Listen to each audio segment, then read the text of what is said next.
بسم اللہ الرحمن الرحیم۔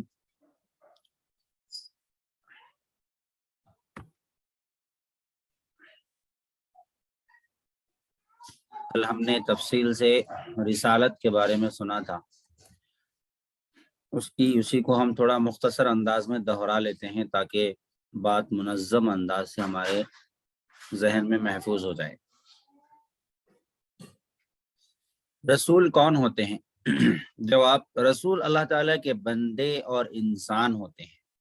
تفصیلات کو آپ سامنے رکھیے، گزشتہ جو تفصیلات میں نے ذکر کی تھی اس کو آپ ذہن میں رکھیے اور اس کو پڑھتے جائیے۔ اللہ تعالیٰ کے بندے اور انسان ہوتے ہیں۔ اللہ تعالیٰ انہیں اپنے بندوں تک احکام پہنچانے کے لیے مقرر فرماتے ہیں۔ وہ سچے ہوتے ہیں، کبھی جھوٹ نہیں بولتے۔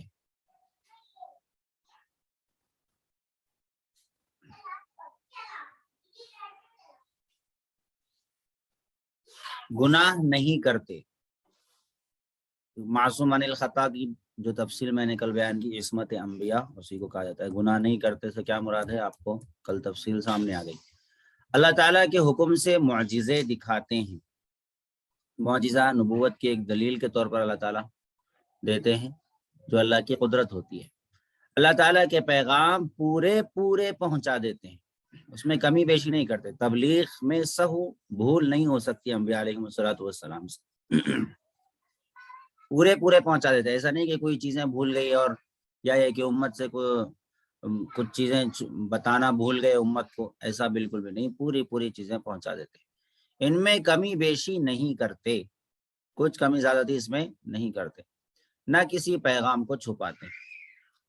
نبی کے کیا معنی ہیں؟ نبی کے بھی یہی معنی ہیں کہ وہ اللہ تعالیٰ کے بندے اور انسان ہوتے ہیں، اللہ تعالیٰ کے احکام بندوں تک پہنچاتے ہیں، سچے ہوتے ہیں، جھوٹ نہیں بولتے، گناہ نہیں کرتے، اللہ تعالیٰ کے حکموں میں کمی زیادتی نہیں کرتے، کسی حکم کو چھپاتے نہیں۔ وہی بات ہے۔ نبی اور رسول میں کچھ فرق ہے یا دونوں کے ایک معنی؟ نبی اور رسول میں تھوڑا سا فرق ہے، وہ یہ کہ رسول تو اس پیغمبر کو کہتے ہیں جس کو نئی شریعت اور کتاب دی گئی ہو، اور نبی ہر پیغمبر کو کہتے ہیں۔ اس کو یاد رکھنے کے لیے ایک آسان سا فارمولا ہے، نئی میں نون ہے تو نہیں میں بھی نون ہے۔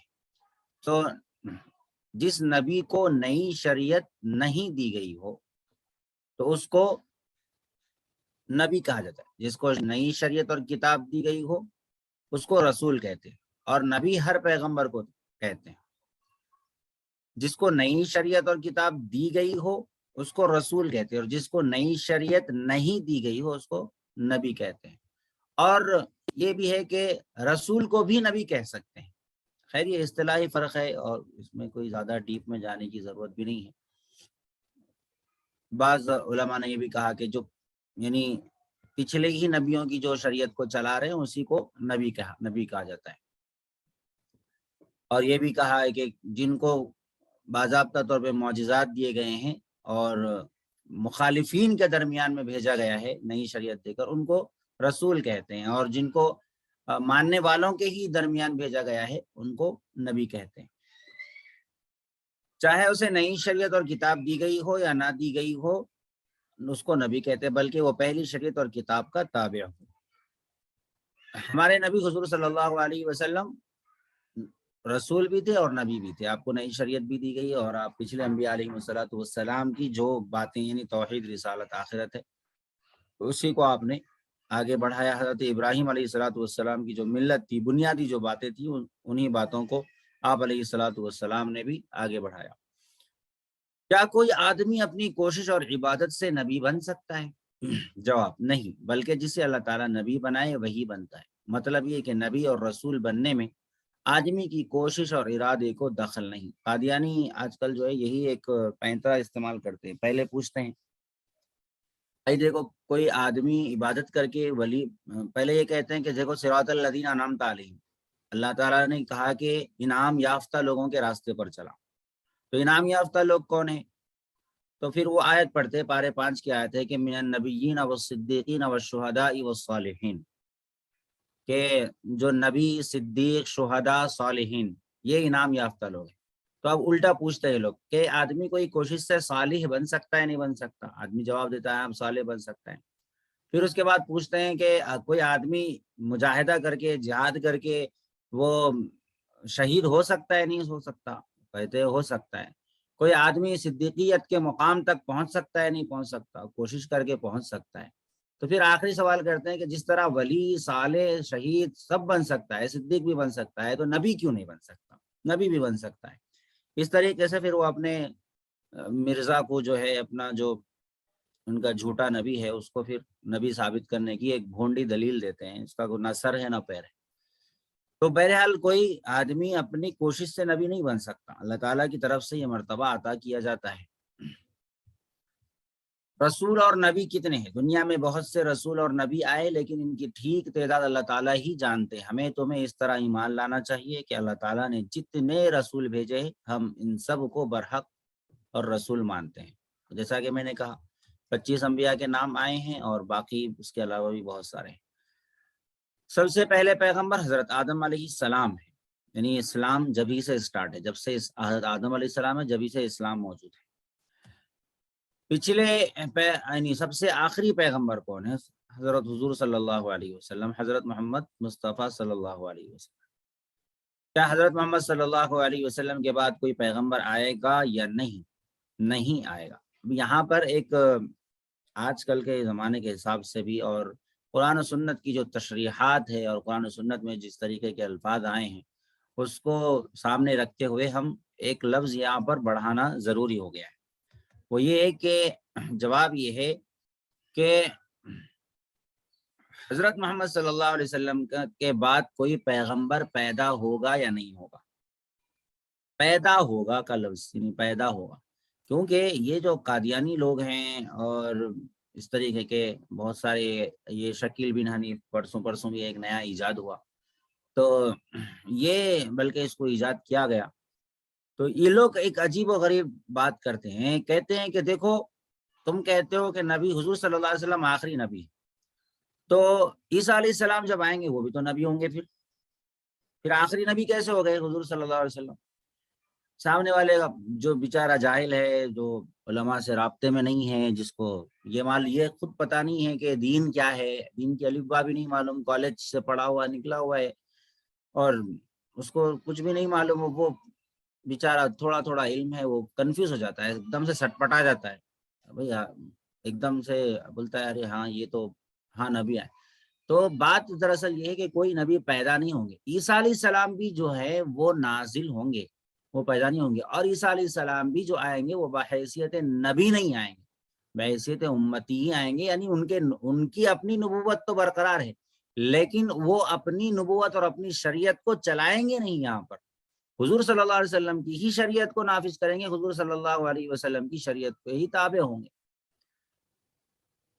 تو آپ صلی اللہ علیہ وسلم کے بعد کوئی پیغمبر پیدا نہیں ہوگا، کیونکہ پیغمبری اور نبوت حضرت محمد صلی اللہ علیہ وسلم پر ختم ہو گئی۔ آپ کے بعد قیامت تک کوئی نیا نبی نہیں آئے، کوئی نیا نبی نہیں آئے گا۔ یہ دیکھیے نیا نبی جو کہا جا رہا ہے اسی وجہ سے کہا جا رہا ہے، پرانے نبی یعنی عیسیٰ علیہ السلام تو نازل ہوں گے لیکن نیا نبی نہیں آئے۔ آپ کے بعد جو شخص پیغمبری کا دعویٰ کرے وہ جھوٹا ہے۔ رسولوں میں سب سے افضل رسول ہمارے پیغمبر حضرت محمد صلی اللہ علیہ وسلم تمام نبیوں اور رسولوں سے افضل اور بزرگ ہیں۔ اللہ تعالیٰ خدا تعالیٰ کے تو آپ بھی بندے اور تابعدار ہیں، ہاں خدا تعالیٰ کے بعد آپ کا مرتبہ سب سے زیادہ بڑھا ہوا ہے۔ اب یہاں پر ہے قیامت کا بیان۔ قیامت کا دن کس کو کہتے ہیں؟ کس دن کو کہتے ہیں؟ جواب، قیامت کا دن اس دن کو کہتے ہیں جس دن تمام آدمی اور جاندار مر جائیں گے اور تمام دنیا فنا ہو جائے گی، پہاڑ روئی کے گالوں کی طرح اڑتے پھریں گے، ستارے ٹوٹ کر گر پڑیں گے، غرض ہر چیز ٹوٹ پھوٹ کر فنا ہو جائے گی۔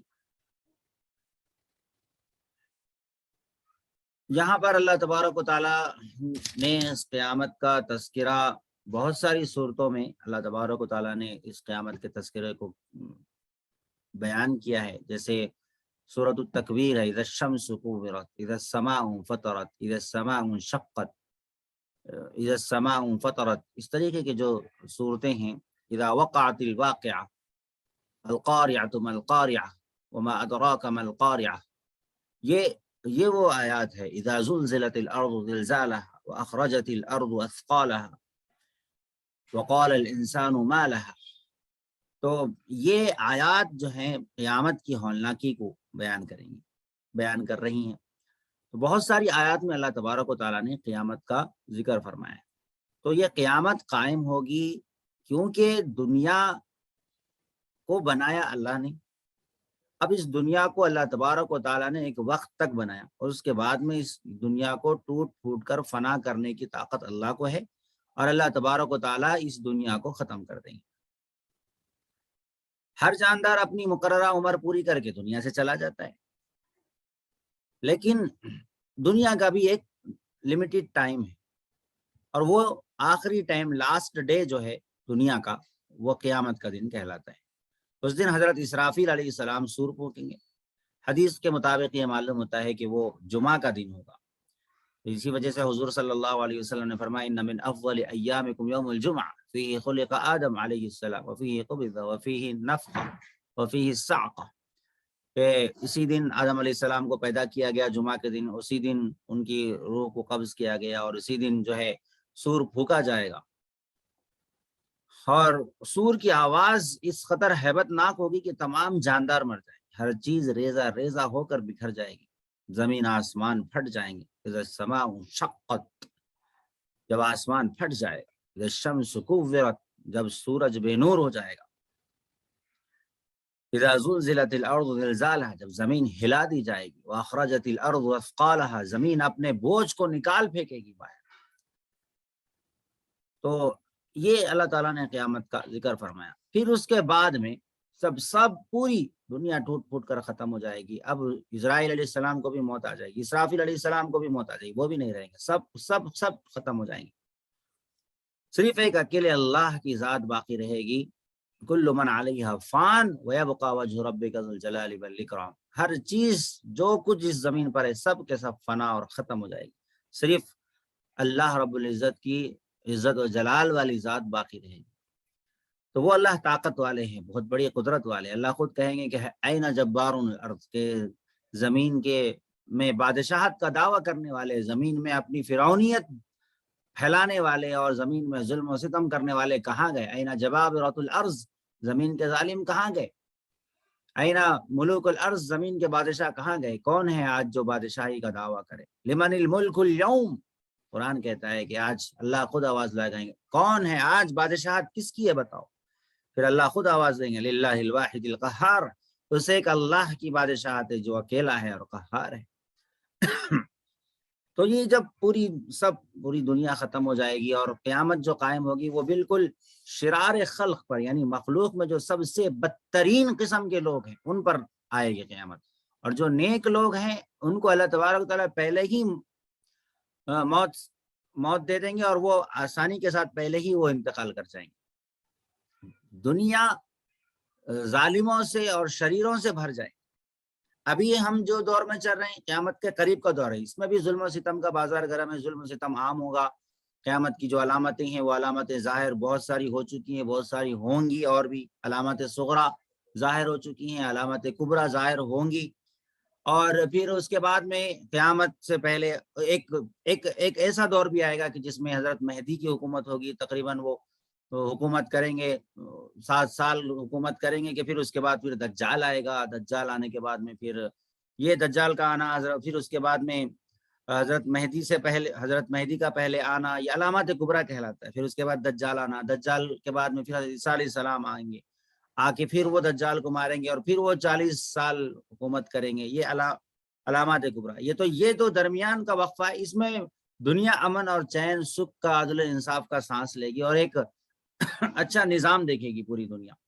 پھر اس کے بعد عیسیٰ علیہ السلام بھی، ان کا بھی انتقال ہو جائے گا، اور پھر زمین میں ایک مرتبہ پھر سے شر و فساد عام ہوگا، اور دنیا میں بدترین قسم کے لوگ ہوں گے، اور انہی پر جو ہے اللہ تبارک و تعالیٰ قیامت نازل کریں گے، اور زمین جب اسی وقت میں اللہ تعالیٰ زلزلے سے اس کو دوچار کریں گے.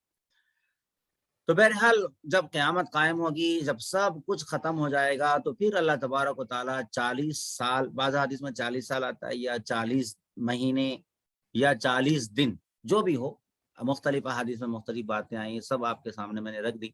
تو اللہ کے حکم سے دوبارہ سور پھونکا جائے گا، حضرت اسرافیل علیہ السلام کو زندہ کریں گے اللہ تبارک و تعالیٰ، پھر دوبارہ وہ سور پھونکیں گے، تو اب تمام لوگ زندہ ہو جائیں گے۔ اس دوسرے سور کا بھی ذکر اللہ نے قرآن مجید میں فرمایا، ثم نفخ فیہ اخری فاذا هم قیام ینظرون، دوسری مرتبہ سور پھونکا جائے گا تو پھر لوگ اٹھ کھڑے ہوں گے، پھر میدان حشر قائم ہوگا جہاں پر سب لوگ ٹھہریں گے اور مادرزاد گویا وہ ننگے ہوں، برہنہ ہوں گے سب کے سب۔ حضرت عائشہ رضی اللہ عنہ نے سوال کیا کہ اللہ کے رسول کیا شرم نہیں آئے گی؟ تو حضور نے فرمایا کہ اس نفسا نفسی کا عالم ہوگا اور ایک عجیب ہیبت اور ہولناکی کا منظر ہوگا، انسان حیران اور پریشان ہوگا کہ کیا ہو گیا ہمارے ساتھ میں، ہم کس جگہ پر آ گئے ہیں، ہمارے ساتھ ہم کو دہکتی ہوئی انگاروں میں ابھی ڈالا جائے گا یا نہیں۔ ظاہر بات ہے کہ جس آدمی کو پھانسی کی سزا سنا دی گئی ہو وہ آدمی کتنا بے چین ہوتا ہے۔ تو جب قیامت قائم ہوگی تو کیا ہوگا ہمارے ساتھ، جہنم دہکتی ہوئی جہنم میں پھینکا جائے گا، پل صراط پر سے گزرنا ہے، جنت میں جائیں گے یا پھر جہنم میں گر پڑیں گے، یہ ایک۔ اور پھر قیامت کی گرمی اس قدر خطرناک ہوگی کہ میدان حشر کی گرمی جو ہوگی وہ اس قدر خطرناک ہوگی کہ اس کو برداشت کرنا صرف انہی لوگوں کا کام ہوگا، اس کو انہی لوگوں کو سایہ ملے گا جو جن کو اللہ سایہ دینا چاہے، انہی لوگوں کو راحت ہوگی جو نیک ہوں گے۔ بہت سخت مرحلہ ہوگا، سورج 1 میل کے فاصلے پر ہوگا، 1 میل یعنی آپ سمجھیے 2-2.5 کلومیٹر کے فاصلے پر ہوگا۔ گرمی کی شدت کی وجہ سے اس کثرت سے اس کو پسینہ آئے گا کہ کوئی گھٹنوں تک ڈوبا ہوگا، کوئی ٹخنوں تک منہ، اور کوئی کسی کا منہ بھی ڈوبا ہوا، اپنے اپنے اعمال کے بقدر بھی بعض روایات کے اندر ہے۔ 7 آدمیوں کو سایہ ملے گا، وہ ایک حدیث ہے، تفصیل سے اس کو کبھی آپ لوگ پڑھ لیں۔ پھر انسان کو حکم بھی دیا جائے گا کہ اقرأ کتابک کفی بنفسک اليوم علیک حسیبا، اپنا نام اعمال پڑھ لو، پوری زندگی کا نام اعمال اس کے ہاتھ میں دے دیا جائے گا۔ اب اعمال کو وہاں پر پھر کیسا دیا جائے گا، ہاتھ میں دیا جائے گا، اچھے اعمال کرنے والا ہوگا تو اس کو سیدھے ہاتھ میں دیا جائے گا، برے اعمال کرنے والا ہوگا تو اس کو دائیں لیفٹ ہینڈ میں اس کے دیا جائے گا۔ اور پھر آدمی پیچھے کرے گا ہاتھ تو اس کے پیٹ میں سے ہاتھ ڈال کر اس کے ہاتھوں کو کھینچا جائے گا اور پھر اس کے ہاتھ میں تھمایا جائے گا، لو اپنا ریکارڈ تم رکھو، اس کے منہ پر مارا جائے گا۔ اللہ حفاظت فرمائے۔ ووضع الکتاب فطر المجرمین مشفقین مما فیہ یقولون یا ویلتنا ما لهذا الکتاب لا یغادر صغیرۃ ولا کبیرۃ الا احصاها، جب مجرمین کے ہاتھوں میں ان کا نام اعمال دیا جائے گا تو وہ ڈرے ہوں گے اور کہیں گے ما لهذا الکتاب، کیا ہو گیا اس کتاب کو، لا یغادر صغیرۃ ولا کبیرۃ الا احصاها، نہ تو کسی چھوٹی بات کو اس نے چھوڑا ہے نہ تو کسی بڑی بات کو اس نے چھوڑا ہے، سب کو گن گن کر ایک ایک پل پل کو، لمحے لمحے کو اس نے شمار کر رکھا ہے۔ وَوَجَدُوا مَا عَمِلُوا حَاضِرًا، جو کچھ کے لوگوں نے عمل کیا اس کو حاضر پائیں گے۔ وَلَا يَظْلِمُ رَبُّكَ أَحَدًا، تمہارا رب کسی پر ظلم نہیں کرتا، تم خود اپنے اعمال کر کے ظلم کر رہے ہو اپنے آپ پر، اپنے اختیار کو، اللہ نے جو تمہیں اختیار دیا ہے کہ اچھا راستہ اختیار کرو یا برا راستہ، اس اختیار کو غلط استعمال کر کے تم خود اپنے آپ کو برباد کر رہے ہو۔ تو بہرحال اللہ تبارک و تعالیٰ سے جو ہے وہاں پر نام اعمال پیش ہوگا، سب کا سب ریکارڈ ہوگا۔ ہاں اگر کوئی بندہ توبہ کر لے تو پھر ریکارڈ سے بھی مٹا دیا جائے گا، فرشتوں سے بھی مٹا دیا جائے گا، فرشتوں کو بھی پتہ نہیں چلے گا۔ اللہ اس طریقے سے توبہ کرنے والے کے گناہوں کو مٹا دیتے ہیں، اللہ سے توبہ بھی کرتے رہنا چاہیے۔ پھر اس کے بعد میں میدان محشر میں وزن اعمال ہوگا، اعمال کو تولا جائے گا۔ اب کیسا تولا جائے گا؟ اس زمانے میں، پہلے زمانے میں جو عقل پرست اور فلاسفہ اور ملحدین ایتھیس قسم کے لوگ تھے، وہ لوگ بڑے اعتراض کرتے تھے کہ بھئی عمل کو کیسا تولا جاتا۔ آج کے زمانے میں اس کو سمجھنا کوئی مشکل کام نہیں، جیسا جیسا سائنس ترقی کر رہی ہے ویسا کوئی بلڈ پریشر بھی چیک کر رہے ہیں، شوگر بھی چیک کر رہے ہیں، سب چیک ہو رہا ہے۔ میموری اتنی سر کی میموری میں کیا کیا نہیں آ رہا ہے۔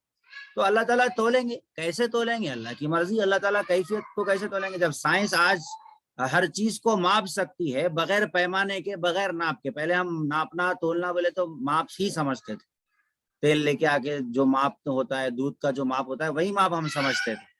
لیکن آج کل تو تولنے کے کتنے ترازو نکل گئے، کتنے قسم کی چیزیں نکل گئی۔ تو آج کے دور میں کوئی اگر یہ اعتراض کرتا ہے تو اسی کو بیوقوف سمجھا جائے گا کہ بھائی اللہ کی مرضی، اللہ اعمال کو بھی تولیں گے۔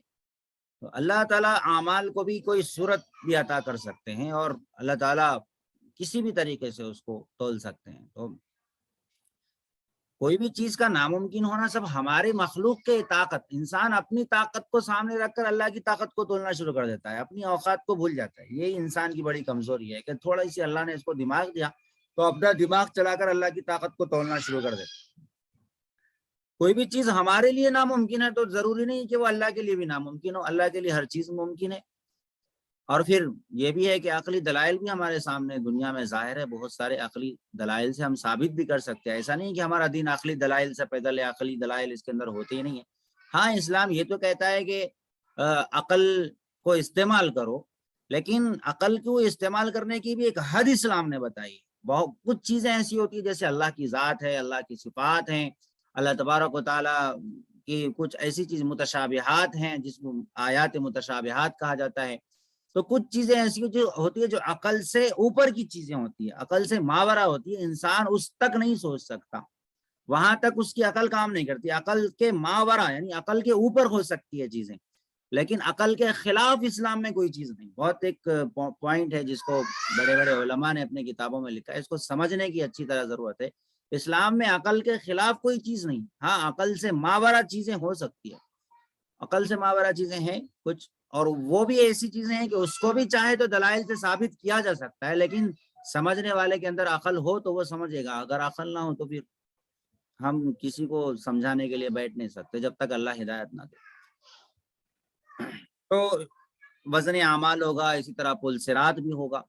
وہاں پر پل صراط جو بہت تیز ہوگا اور جو کہا جاتا ہے کہ بال سے زیادہ باریک ہوگا، تلوار سے زیادہ تیز ہوگا، یہ یعنی ایک سمجھانے کے لیے بولا جاتا ہے. پھر اس کے بعد وہاں پر حوض کوثر بھی ہوگا. رسول اللہ صلی اللہ علیہ وسلم کو جو خصوصی نعمتیں اللہ تبارک و تعالیٰ عطا فرمائی ہیں اس میں سے ایک نعمت حوض کوثر کی بھی ہے.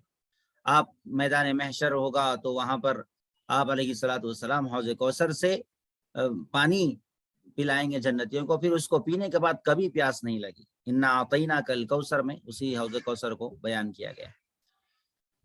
پھر جنت ہوگی، جہنم ہوگی. یہ سب آپ حضرات کو معلوم ہے کہ جنت بھی حق ہے، دوزخ بھی حق ہے. جنت بھی ہمیشہ ہمیشہ رہنے والی ہے. جنت میں صرف اہل ایمان داخل ہوں گے اور وہ جنت میں ہمیشہ ہمیشہ رہیں گے، اور اللہ کا دیدار اس کے اندر جنت کے اندر حاصل ہوگا. اور جہنم جو ہے وہ دوزخ کا ہونا بھی برحق ہے، اس پر ایمان لانا بھی واجب ہے ہم کو، جنت اور جہنم پر. تو جس طرح جنت بھی پیدا ہو چکی ہے، دوزخ بھی پیدا ہو چکی ہے. اللہ نے دوزخ کو بھی پیدا کر دیا، جہنم کو بھی پیدا کر دیا. بلکہ احادیث میں تو یہاں تک آتا ہے کہ یہ جو گرمی اور سردی ہوتی ہے یہ اسی وجہ سے، جہنم جب سانس اندر کھینچتی ہے تو سردی ہوتی ہے، اور جب باہر چھوڑتی ہے تو گرمی ہوتی ہے. حدیث میں یہ بھی آتا ہے. تو دوزخ بھی ہمیشہ ہمیشہ رہے گی، اور جو لوگ کفر کی وجہ سے دوزخ میں گئے ہیں وہ بھی دوزخ میں ہمیشہ ہمیشہ رہیں گے. کئی آیات میں آپ نے قرآن مجید میں پڑھا ہوگا خالدین فیہا خالدین فیہا، اس کا یہی مطلب ہوتا ہے کہ وہ ہمیشہ ہمیشہ جہنم میں رہیں گے. اور پھر بعض جنتیوں کے تذکرے کے ساتھ بھی آیا ہے خالدین فیہا رضی اللہ عنہ، کہ وہ ہمیشہ ہمیشہ اس میں رہیں گے اور اللہ ان سے راضی ہے. جنتی جنت میں ہمیشہ رہیں گے. اور ایک جگہ جنت اور جہنم کے علاوہ ایک اعراف کی جگہ بھی ہوگی. ایک اعراف ایک بلند جگہ ہے، جنت اور دوزخ کے درمیان ایک بلند دیوار ہوگی جس کا نام اعراف ہوتا ہے. جس کے گناہ اتنے زیادہ نہ ہوں کہ دوزخ کے مستحق ہو جائے، اور نیکیاں بھی اتنی زیادہ نہ ہوں کہ وہ جنت کا حقدار بنایا جائے اس کو. تو ان کو شروع میں جو ہے اعراف میں جگہ دی جائے گی. وہ اہل جنت کو بھی دیکھ سکیں گے اور اہل دوزخ کو بھی دیکھیں گے. اہل جنت کو دیکھ کے تمنا کریں گے کہ اللہ انہیں بھی جنت میں داخل کر دے، اور دوزخ کی ہولناکیوں کو دیکھ کر اس سے پناہ چاہیں گے. انجام کار اللہ تعالیٰ پھر ان کو بعد میں جنت میں داخل فرمائیں گے. قرآن مجید میں بھی اس کا ذکر ہے. پارے 8 میں سورہ اعراف کی آیتوں میں اس کا ذکر ہے. 33 کے بعد میں ونادى اصحاب الاعراف رجال يعرفونهم بسيماهم. تو یہ کچھ قیامت کی اور اس کے بعد کے احوال کی تفصیل ہے. یہ اللہ تبارک و تعالیٰ قیامت قائم فرمائیں گے. اسی کو یہاں پر مختصر انداز میں بیان فرمایا کہ قیامت کا دن اس دن کو کہتے ہیں جس دن تمام آدمی اور جاندار مر جائیں گے اور تمام دنیا فنا ہو جائے گی. پہاڑ روئی کے گالوں کی طرح اڑتے پھریں گے، ستارے ٹوٹ کر گر پڑیں گے، غرض ہر چیز ٹوٹ پھوٹ کر فنا ہو جائے گی. تمام آدمی اور جاندار کیسے مر جائیں گے؟ حضرت اسرافیل علیہ السلام سور پھونکیں گے، اس کی آواز اس قدر ڈراؤنی اور سخت ہوگی کہ اس کے صدمے سے سب مر جائیں گے اور ہر چیز ٹوٹ پھوٹ کر فنا ہو جائے گی۔ قیامت کب آئے گی؟ قیامت آنے والی ہے، لیکن اس کا ٹھیک وقت اللہ تعالیٰ کے سوا کوئی نہیں جانتا۔ اتنا معلوم ہے کہ جمعہ کا دن ہوگا، محرم کی 10ویں تاریخ ہوگی، اور ہمارے پیغمبر صلی اللہ علیہ وسلم نے قیامت کی کچھ نشانیاں بتا دی ہیں۔ ان نشانیوں کو دیکھ کر قیامت کا قریب آ جانا معلوم ہوگا۔ تو اللہ نے قرآن مجید میں فرمایا وما عنده وعنده علم الساعہ، اللہ ہی کے پاس قیامت کا علم۔ تو اللہ قیامت کی صحیح ڈیٹ ہم نہیں بتا سکتے۔ بعض لوگ حسابیں کر کے بولتے ہیں کہ بھائی 2026 میں، 2028 میں، پتہ نہیں، بعض مرتبہ تو 2016 میں ہی کوئی دنیا کو ختم کرنے والا تھا، اور اس کے اوپر انہوں نے جو ہے کچھ موویز بھی بنا دی تھی، اور 2016 یا 22 میں پتہ نہیں جو بھی ہو، بہرحال یا 12 میں، اور بنا دی تھی۔ انہوں نے کہا کہ بس دنیا پوری ختم ہو جائے گی۔ تو حالات کی سنگینی کو دیکھ کر کچھ لوگ حساب کر کے ایسے بتاتے ہیں ایگزیکٹ، بس یہ تاریخ کو قیامت آ جائے گی، یہ تاریخ کو حضرت مہدی آئیں گے، یہ تاریخ کو دجال آئے گا۔ کوئی صحیح تعداد، صحیح تاریخ نہیں بتا سکتا۔ علامتیں بتائی گئی، انہیں علامتوں کو سامنے رکھنا چاہیے۔ آگے کچھ علامات صغریٰ اور علامات کبریٰ کا ذکر ہے، اس کو آپ حضرات پڑھ لیں، یا پھر کل ہم اس کو پھر دوبارہ مذاکرہ کر لیتے ہیں۔ ابھی کوئی سوال ہو ساتھی کا تو بتا دیجیے۔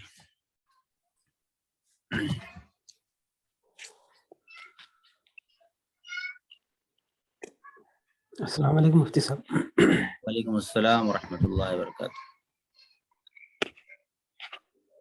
مہدی علیہ السلام